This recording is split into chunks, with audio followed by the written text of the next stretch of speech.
আমাদের মধ্যে শেষ উপস্থিত হয়েছেন বাংলাদেশ জাতীয়তাবাদী দল চট্টগ্রাম মহানগর স্বেচ্ছাসেবক দলের সহসভাপতি যুগ্ম আহ্বায়ক জনাব মোহাম্মদ মহসিন কবির আপেল। উপস্থিত রয়েছেন বাকুলিয়াতলা ছাত্র দলের বাকুলিয়াতলা যুব দলের সংগ্রামী সদস্য সচিব জনাব ইসমাইল হোসেন লেবু। উপস্থিত রয়েছেন বাকুলিয়াতলা যুব দলের কারা নির্যাতিত সংগ্রামী নেতা জনাব জাকির হোসেন।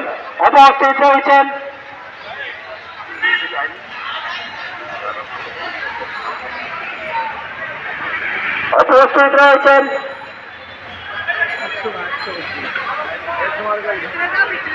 বাংলাদেশ জাতীয়তাবাদী যুব দলের সাবেক তথ্য গবেষণা বিষয় সম্পাদক কারা নির্যাতিত নেতা সংগ্রামী নেতা জনাব মোহাম্মদ আলাউদ্দিন। প্রিয় সাথী বন্ধুরা, আমরা আজকের এখানে চট্টগ্রামের নাগরিক সমাজ আজ আমরা সবাই ঐক্যবদ্ধ হয়েছে, একই কাতারে সারিবদ্ধভাবে মানববন্ধনের জন্য দাঁড়িয়েছি।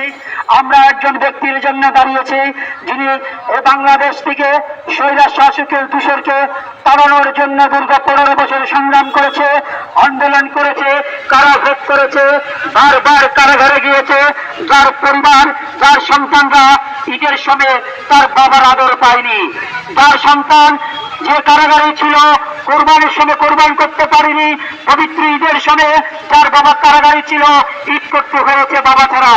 অথচ এমন একজন নির্যাতিত নিপীড়িত একজন মহানগর যুব দলের সাবেক সাংগঠনিক সম্পাদক আমদাদুল হক বাদশাকে বিনা কারণে বাংলাদেশের যে তারেক রহমান বলেছিল আমাদের উপরে মিডিয়া ট্রায়াল হচ্ছে, তার মিডিয়া ট্রায়ালের ধারাবাহিকতায় মিথ্যা অপবাদ দিয়ে কেন্দ্রের দিকে কোনো প্রমাণ ছাড়া